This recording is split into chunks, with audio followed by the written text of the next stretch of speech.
Aquarius, hi! Welcome to Mr. Queen PH at ito ang inyong energies for first quarter ng 2025. So that's January, February, March. So titingnan natin anong parating sa inyo. So if you're interested in private readings, meron tayong link sa description at sa pinned comment. Pakicheck na lang information kung paano mag-book for a private reading.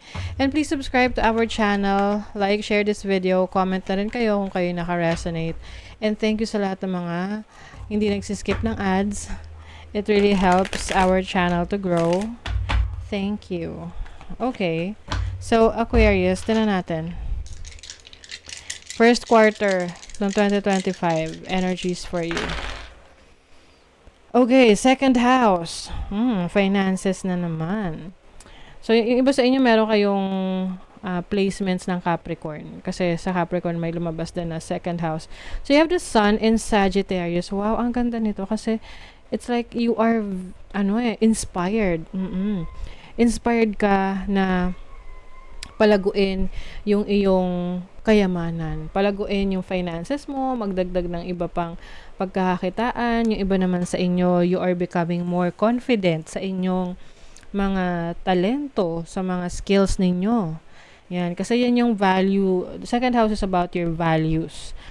Kumbaga, ano yung binavalue mo sa buhay mo, ano yung kakayanan mo. So, yung talent, skill set mo, sa'yo yan no? So, some of you, pwedeng meron kayong i-explore na a source of income. Pwedeng ito ay may kinalaman sa international trading or pagtuturo, teaching, coaching, mentoring. You also have Raidu. So, Raidu is travel. Definitely may travel opportunities for you. This is also about self-discovery. So, ito yung tipong magta-travel ka tapos marirealize mo na, ay, may talent pala ako sa ganitong bagay. Kasi in-explore mo. Kumbaga na-open sa'yo yung possibilities na yon. You have now these. So, this is limitations and delay. Maaring ikaw mismo yung naglilimita sa sarili mo no? Na, baka hindi ko kaya yan, baka mahirap yan, ganon. So, hindi mo na siya sinusubukan. But, once you try it, dun mo na marirealize na, ay, kaya ko pala. Kaya mo pala. You also have Ahwas. This is trust in yourself. This is also teamwork. Maaring iba sa inyo, merong collaboration, working with others, especially for a project related sa finances mo. Okay. Let's see, Aquarius. What is your overall energy? You have the Four of Wands. Celebratory ang energy nyo, Aquarius. Yan ba sa inyo, meron kayong na-achieve sa bahay?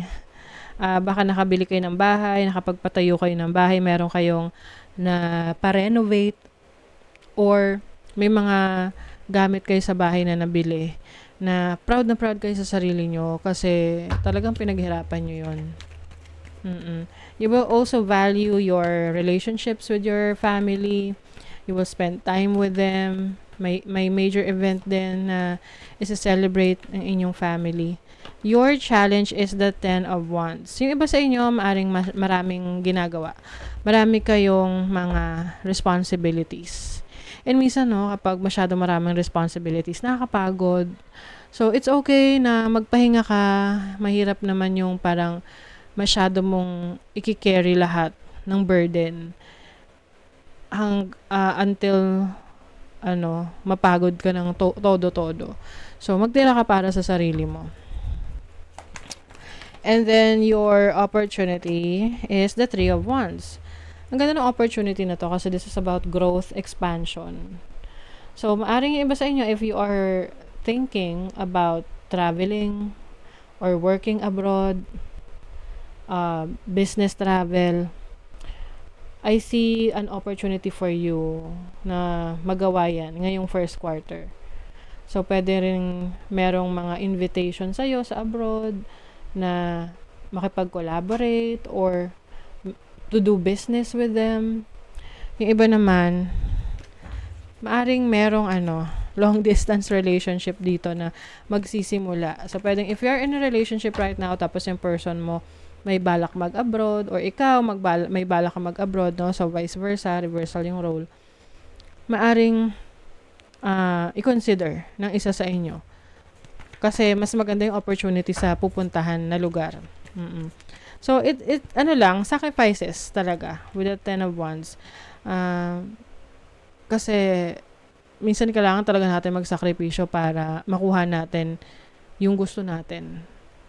Yung resulta na gusto natin. Hindi lahat ng bagay madali. And most of the things na kailangan nating, ay gusto nating ma-achieve, it takes a lot of hard work and efforts. Okay, so your focus is the Death card. Focus mo ngayon, may magbago sa buhay mo. You want transformation. This makes sense, no? Kasi Pluto is in Aquarius right now. So, talagang itong transit na to, it's 20 years na transit na pagmasdan mo yan within 20 years, maraming mga major changes na mangyayari sa'yo. Okay, and then this is your blessing. The Lovers. So, blessing of relationship. So, pwedeng iba sa inyo, kung kayo single, maaring magsa-start kayo ng relationship, meron kayong makikilalang romantic partner ngayong first quarter ng 2025. Ayan. This can also mean a business partnership, a commitment na papasukin mo that will bring blessing sa'yo. So, ano ba yung mga commitment na yan?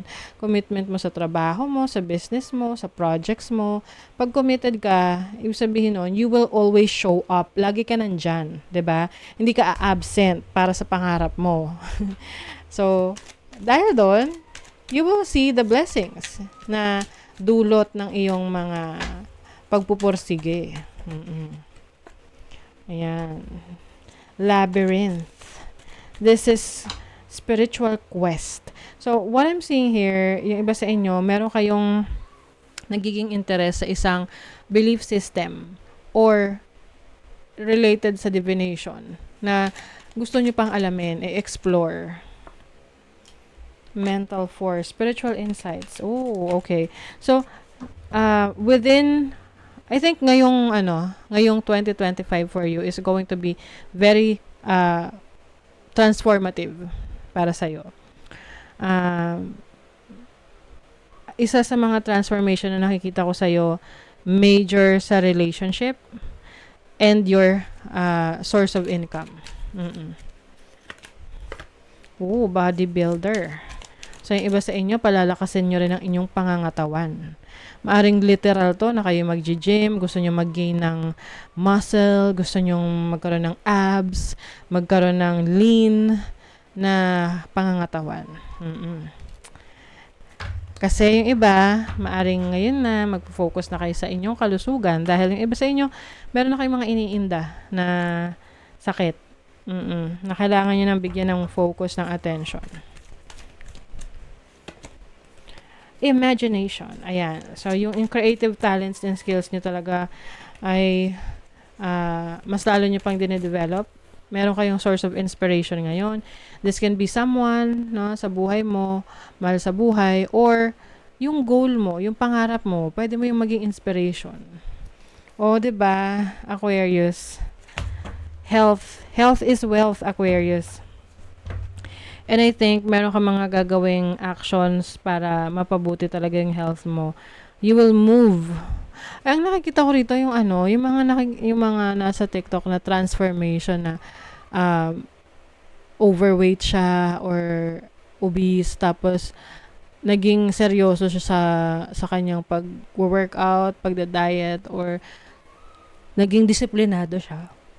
And then, makikita mo yung talagang parang, ibang tao talaga, no? Nakakaaliw yung mga ganong transformation. Na, hindi mo siya makikilala from the old self na meron siya. So, that's what I'm seeing for you.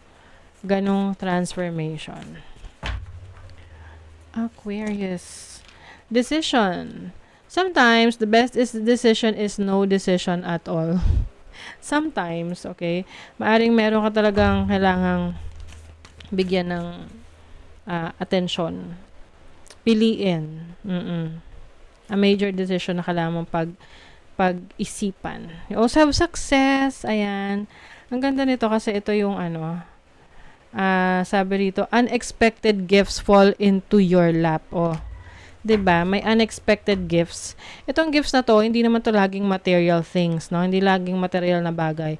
Gift is like something na will make you feel good kasi wala ka nun before and then meron ka na, someone gave you the opportunity. So, pwedeng trabaho or nakapasa ka sa exams o yung mga ina-achieve mo, nakukuha mo na. So, that can also be considered as gifts.